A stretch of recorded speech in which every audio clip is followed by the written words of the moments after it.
Chapter 22, in which Passepartout finds out that even at the Antipodes it is convenient to have some money in one's pocket.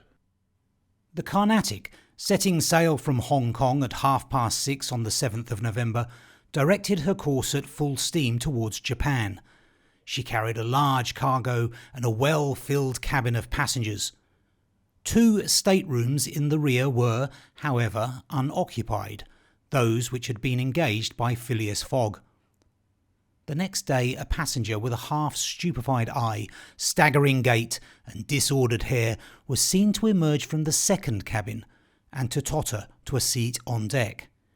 It was Passepartout, and what had happened to him was as follows. Shortly after Fix left the opium den, 2 waiters had lifted the unconscious Passepartout and had carried him to the bed reserved for the smokers.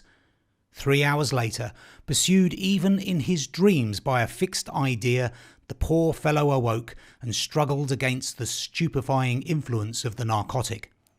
The thought of a duty unfulfilled shook off his torpor, and he hurried from the abode of drunkenness, staggering and holding himself up by keeping against the walls, falling down and creeping up again, and irresistibly impelled by a kind of instinct, he kept crying out, "The Carnatic! The Carnatic!"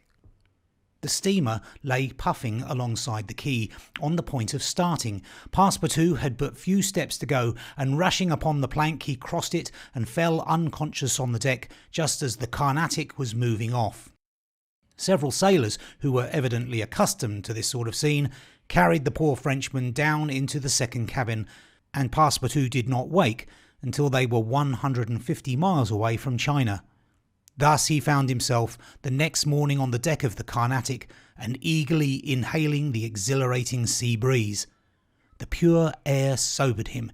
He began to collect his sense, which he found a difficult task, but at last he recalled the events of the evening before, Fix's revelation, and the opium house. "It is evident," said he to himself, "that I have been abominably drunk. Oh, what will Mr. Fogg say? And at least I have not missed the steamer, which is the most important thing." Then, as Fix occurred to him, "As for that rascal, I hope we are well rid of him, and that he is not dead as he proposed to follow us on board the Carnatic. Detective on the track of Mr. Fogg, accused of robbing the Bank of England. Oh, pshaw! Mr. Fogg is no more a robber than I am a murderer." Should he divulge Fix's real errand to his master? Would it do to tell the part the detective was playing?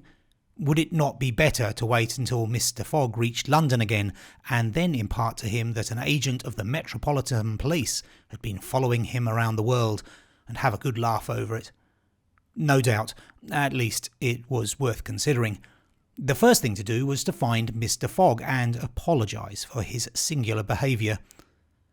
Passepartout got up and proceeded, as well as he could with the rolling of the steamer, to the afterdeck. He saw no one who resembled either his master or Aouda. "Good," muttered he. "Aouda has not got up yet, and Mr. Fogg has probably found some partners at whist." He descended to the saloon. Mr. Fogg was not there. Passepartout had only, however, to ask the purser the number of his master's stateroom. The purser replied that he did not know of any passenger by the name of Fogg. "I beg your pardon," said Passepartout persistently. "He is a tall gentleman, quiet and not very talkative, and has with him a young lady." "There is no young lady on board," interrupted the purser. "Here is a list of the passengers. You may see for yourself." Passepartout scanned the list, but his master's name was not upon it. All at once an idea struck him. "Ah, am I on the Carnatic?" "Yes." "On the way to Yokohama?" "Certainly." Passepartout had for an instant feared that he was on the wrong boat, but though he was really on the Carnatic, his master was not there. He fell thunderstruck on a seat. He saw it all now. He remembered that the time of sailing had been changed, that he should have informed his master of that fact, and that he had not done so. It was his fault, then, that Mr. Fogg and Aouda had missed the steamer. Yes, but it was still more the fault of the traitor who, in order to separate him from his master and detain the latter at Hong Kong, had inveigled him into getting drunk. He now saw the detective's trick, and at this moment Mr. Fogg was certainly ruined. His bet was lost, and he himself perhaps arrested and imprisoned. At this thought, Passepartout tore his hair. Ah, if Fix ever came within his reach, what a settling of accounts there would be. After his first depression, Passepartout became calmer and began to study his situation. It was certainly not an enviable one. He found himself on the way to Japan, and what should he do when he got there? His pocket was empty. He had not a solitary shilling, not so much as a penny. His passage had fortunately been paid for in advance, and he had 5 or 6 days in which to decide upon his future course. He fell to at meals with an appetite, and ate for Mr. Fogg, Aouda, and himself. He helped himself as generously as if Japan were a desert, where nothing to eat was to be looked for. At dawn on the 13th, the Carnatic entered the port of Yokohama. This is an important port of call in the Pacific, where all the mail steamers and those carrying travellers between North America, China, Japan and the Oriental Islands put in. It is situated in the Bay of Yedo, and at but a short distance from that second capital of the Japanese Empire, and the residence of the Tycoon, the civil emperor, before the Mikado, the spiritual emperor, absorbed his office into his own.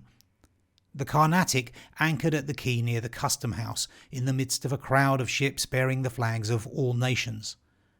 Passepartout went timidly ashore on this so curious territory of the Sons of the Sun. He had nothing better to do than, taking chance for his guide, to wander aimlessly through the streets of Yokohama. He found himself at first in a thoroughly European quarter, the houses having low fronts and being adorned with verandas, beneath which he caught glimpses of neat peristyles. This quarter occupied, with its streets, squares, docks and warehouses, all the space between the promontory of the treaty and the river. Here, as at Hong Kong and Calcutta, were mixed crowds of all races, Americans and English, Chinamen and Dutchmen, mostly merchants ready to buy or sell anything. The Frenchman felt himself as much among them as if he had dropped down in the midst of Hottentots. He had at least one resource, to call on the French and English consuls at Yokohama for assistance. But he shrank from telling the story of his adventures, intimately connected as it was with that of his master, and, before doing so, he determined to exhaust all other means of aid. As chance did not favour him in the European quarter, he penetrated that inhabited by the native Japanese, determined, if necessary, to push on to Yedo. The Japanese quarter of Yokohama is called Benton, after the goddess of the sea, who is worshipped on the islands round about. There Passepartout beheld beautiful fir and cedar groves, sacred gates of a singular architecture, bridges half hid in the midst of bamboos and reeds, temples shaded by immense cedar trees, holy retreats where were sheltered Buddhist priests and sectaries of Confucius, and interminable streets where a perfect harvest of rose-tinted and red-cheeked children who looked as if they had been cut out of Japanese screens and who were playing in the midst of short-legged poodles and yellowish cats might have been gathered. The streets were crowded with people. Priests were passing in processions, beating their dreary tambourines. Police and custom house officers, with their pointed hats encrusted with lac and carrying 2 sabres hung to their waists. Soldiers, clad in blue cotton with white stripes and bearing guns.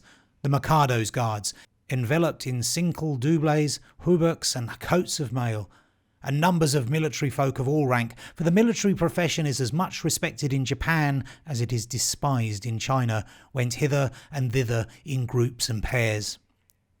Passepartout saw, too, begging friars, long-robed pilgrims and simple civilians with their warped and jet-black hair, big heads, long busts, slender legs, short stature, and complexions varying from copper colour to a dead white, but never yellow like the Chinese, from whom the Japanese widely differ.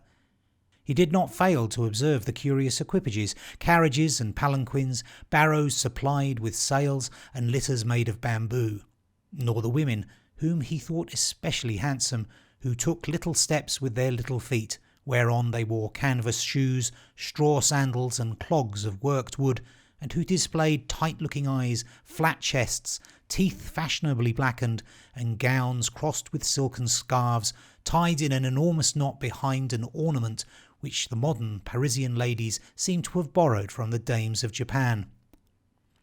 Passepartout wandered for several hours in the midst of this motley crowd, looking in at the windows of the rich and curious shops, the jewellery establishments glittering with quaint Japanese ornaments, the restaurants decked with streamers and banners, the tea houses where the odorous beverage was being drunk with sake, a liquor concocted from the fermentation of rice, and the comfortable smoking houses where they were puffing not opium, which is almost unknown in Japan, but a very fine, stringy tobacco. He went on till he found himself in the fields, in the midst of vast rice plantations. There he saw dazzling camellias expanding themselves, with flowers which were giving forth their last colours and perfumes not on bushes, but on trees, and within bamboo enclosures cherry, plum and apple trees, which the Japanese cultivate rather for their blossoms than their fruit, and which queerly fashioned grinning scarecrows protected from the sparrows, pigeons, ravens and other voracious birds. On the branches of the cedars were perched large eagles. Amid the foliage of the weeping willows were herons solemnly standing on one leg, and on every hand were crows, ducks, hawks, wild birds, and a multitude of cranes, which the Japanese consider sacred, and which to their minds symbolise long life and prosperity. As he was strolling along, Passepartout espied some violets among the shrubs. "Good," said he. "I'll have some supper." But on smelling them, he found that they were odourless. "No chance there," thought he. The worthy fellow had certainly taken good care to eat as hearty a breakfast as possible before leaving the Carnatic, but as he had been walking about all day, the demands of hunger were becoming importunate. He observed that the butcher's stalls contained neither mutton, goat, nor pork, and knowing also that it is sacrilege to kill cattle, which are preserved solely for farming, he made up his mind that meat was far from plentiful in Yokohama. Nor was he mistaken, and in default of butcher's meat he could have wished for a quarter of wild boar or deer, a partridge or some quails, some game or fish, which, with rice, the Japanese eat almost exclusively. But he found it necessary to keep up a stout heart and to postpone the meal he craved till the following morning. Night came, and Passepartout re-entered the native quarter, where he wandered through the streets, lit by vari-coloured lanterns, looking on at the dancers who were executing skilful steps and boundings, and the astrologers who stood in the open air with their telescopes.